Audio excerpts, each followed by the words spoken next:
ધોરણ 8 ગુજરાતી પાઠ 3 ગઢની રટ છોડો. સ્વાધ્યાય જોઈશું. પહેલો ક્વેશ્ચન વાતચીત. પ્રશ્ન 1. તમને ક્યારે ક્યારે ઊંઘ નથી આવતી? તો મને પરીક્ષા નજીક હોય ત્યારે, ઘરમાં કોઈ બીમાર હોય ત્યારે અથવા ઘરમાં કોઈ સમસ્યા હોય ત્યારે ઊંઘ નથી આવતી. બીજું છે, તમે કરેલા બહાદુરી ભર્યા કામ વિશે કહો.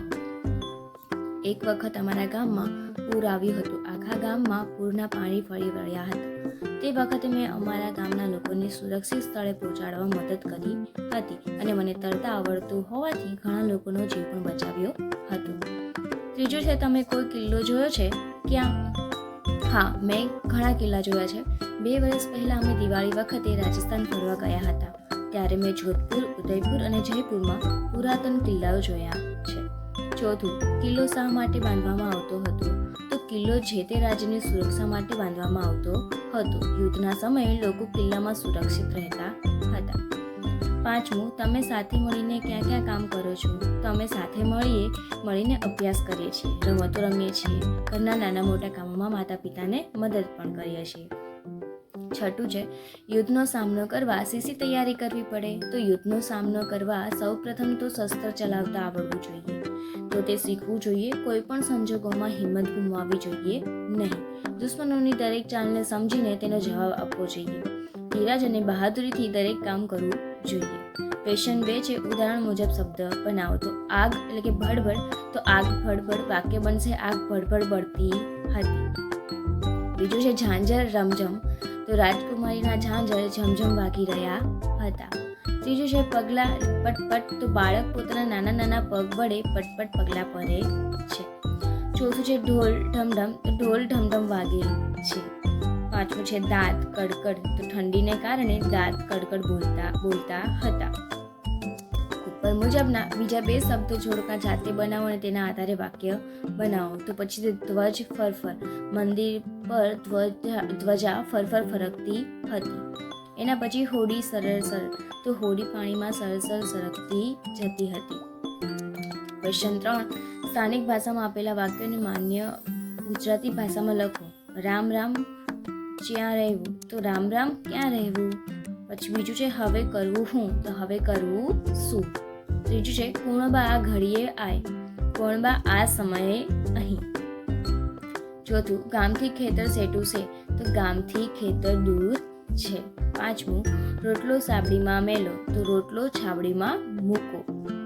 છઠ્ઠું છે, આ એકમમાં છને સ્થાને સ અને તે સ્થાને હ હોય એવા વાક્યો શોધો અને માન્ય ભાષામાં લખો.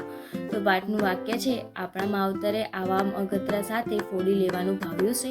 તો માવસે આપણા માવતરે આવા મગતરા સાથે ફોડી લેવાનું ભણાવ્યું છે.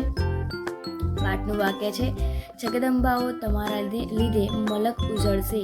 તો એનું વાક્ય બનશે, જગદંબાઓ તમારા લીધે મલક ઉજળો છે. પછી છે, સને સ્થાને હ, તો વાક્ય છે, આજે તમે હાચી હવજડી જેવું કામ કર્યું છે. એનો મતલબ થાય આજે તમે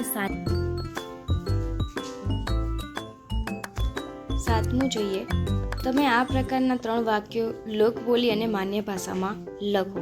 તો લોકબોલી, હાયલ તને સાહેબ બરકે છે, તો માન્ય ભાષા આવશે, ચાલ તને સાહેબ બોલાવે છે. લોકબોલી, આ મારી બુનની સોડી છે, એનું માન્ય ભાષા થશે, આ મારી બહેનની દીકરી છે. લોકબોલી, હાય મારી મોર થા, એટલે માન્ય ભાષા આવશે, ચાલ મારી આગળ થા. ચોથું છે, કચ્છના રણથી વીંટી અપાવી ત્યાં સુધી મનમાં વાંચો અને રાણાને લાગુ પડતી વિગતો સામે સાચું કરો. તો ઝીણી આંખ, તો આવશે સૂર્યના સ્વામી, પ્રજાની સલામતીની ચિંતા અને કારભારી સાથે ખેતર પહોંચ્યા. એના પછી પણ મહિલાઓનું સન્માન કર્યું. આ બધાની આગળ સાચું આવશે. ક્વેશ્ચન 5, એ વતનેથી તો શું જુએ છે સુધી વાંચો અને રાજાને સામે રાજા કે પ્રજા બેમાંથી લાગુ પડતું હોય તે લખો. રાજા અને પ્રજાનો આન્સર આપવાનો છે. તો ગઢ બનવા અંગેની ચિંતા, તો રાજા. ગઢ બનાવવાનું વચન, તો પ્રજા. રાજા માટે માન, તો પ્રજા. દુકાળ વખતે વેરો માફ કરો, તો રાજા. ઉચાટ દૂર કરવાની જવાબદારીની સમજ, તો રાજા. ક્વેશ્ચન 6 છે, આપેલી ઘટનાને આધારે રાજા અને પ્રજાને લગતી વિગતોના પ્રાર્થના આધારે લખો. તો કોષ્ટકમાં તમને સ્ક્રીન ઉપર દેખાય છે. વિડીયો સ્ટોપ કરીને લખી લેવું.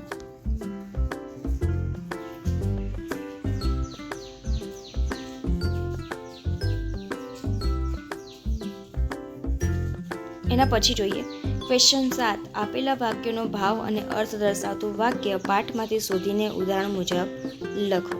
તો ઉદાહરણ છે, વાવના રાણા ઊંઘી શકતા નથી. વાવના રાણાની આંખમાં જરાય નીંદર નથી. પેલું જોઈએ, પોતે શક્તિશાળી હોવાથી એમને કોઈ બીક નથી. તો વાક્ય છે, પોતે તો સબળ શૌર્યના સ્વામી, એટલે આ એમનો વ્યક્તિગત ડર કે ગભરાહટ નથી.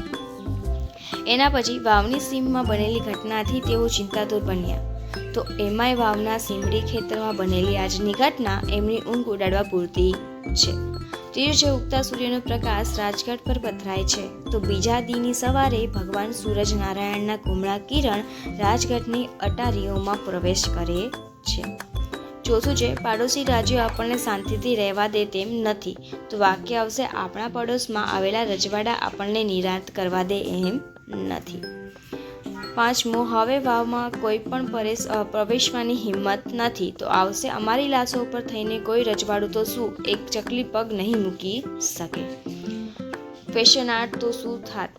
મહિલાઓને દાંતરડા જ ન ઉગામડ્યા હોત તો ખેડૂતોને સિપાહીઓ બંદી બનાવીને લઈ ગયા હોત. બીજું છે, રાણાએ ડાયરો ન બોલાવ્યો હોત તો પ્રજાને પોતાની વાત રજૂ કરવાની તક ન મળત અને રાણાને પ્રજાના મનની વાત જાણવા ન મળત. ત્રીજું છે, પ્રજાએ માનવ સાંકળ ન બનાવી હોત તો રાણાને પ્રજાના પ્રેમ અને એકતાની ખાતરી ન થાત અને કદાચ રજવાડાનું ગુમાન ઓગળ્યું ન હોત. ક્વેશ્ચન 9 છે, પ્રશ્નના જવાબ લખો. તો પેલું, રાણાની નીંદર સાથે ઉડી ગઈ. તો વાવના સીમાડે ખેતરમાં પાડોશી રાજાના સેવકો અને સિપાહીઓ ખેડૂતો પાસેથી વેરો લેવા આવી ગયા હતા અને એક ખેડૂતને બંદી બનાવવાનો પ્રયત્ન પણ કર્યો હતો. આ ઘટનાને કારણે રાણાની નીંદર ઉડી ગઈ. ક્વેશ્ચન 2, ખેડૂતને બંદી બનાવ્યા સિવાય સિપાહીઓ પરત કેમ ફર્યા? તો વાવના સીમાડે રાજાના સૈનિકો ખેડૂતોને બંદી બનાવવા આવ્યા હતા, પણ તેમને કહી શક્યા નહીં, કારણ કે આસપાસના ખેતરમાં ગાયો ભેંસો માટે ચારો વાટતી 4 સ્ત્રીઓ પોતાના ધારદાર દાંતરડા ઉગામી ખેડૂતોને વારે ચડી અને સિપાહીઓને ભગાડી દીધા. ત્રીજું છે, રાણા સાથે ચિંતામુક્ત થઈ ગયા હશે. તો રાણા ચિંતામુક્ત થઈ ગયા કારણ કે પ્રજાએ રાણાને ખાતરી આપી કે તેઓ પોતાના રાજ્યની રક્ષા કરવા માટે જીવ પણ આપી દેતા ખસકાશે નહીં. ચોથું છે, પ્રજાએ કઈ જવાબદારી ઉપાડી લીધી? કેમ? તો પ્રજાએ રાજ્યની રક્ષા કરવાની અને રાણાનો ઉચાટ દૂર કરવાની જવાબદારી ઉપાડી લીધી, કારણ કે રાજા પ્રજાની ખૂબ કાળજી લેતા હતા. એના પછી 5મું, શું આખરે ગઢ તૈયાર થયો? કેવી રીતે? તો હા, આખરે ગઢ તૈયાર થયો. રાજ્યની પ્રજાએ એકબીજાના હાથમાં હાથ પરોવીને જીવંત ગઢ બનાવ્યો. ક્વેશ્ચન 10, 2 જૂથ બનાવી આપેલી બાબતો માટે તમારા મંતવ્યો રજૂ કરો. તો પહેલું, ખેડૂતને બંદી બનાવતા સિપાહીઓને રોકવા છે. તો જૂથ 1, ખેડૂતને બંદી બનાવતા સિપાહીઓને રોકવા જોઈએ જ, કારણ કે તેઓ ગેરકાયદેસર રીતે વેરો ઉઘરાવી રહ્યા હતા. શાંતિથી ન માને તો મારપીટ કરીને પણ સિપાહીઓને રોકવા જોઈએ. હવે જૂથ 2 જોઈએ, ખેડૂતને બંદી બનાવતા સિપાહીઓને રોકવા જોઈએ, પરંતુ શાંતિથી અને સમજાવટથી કામ લેવું જોઈએ.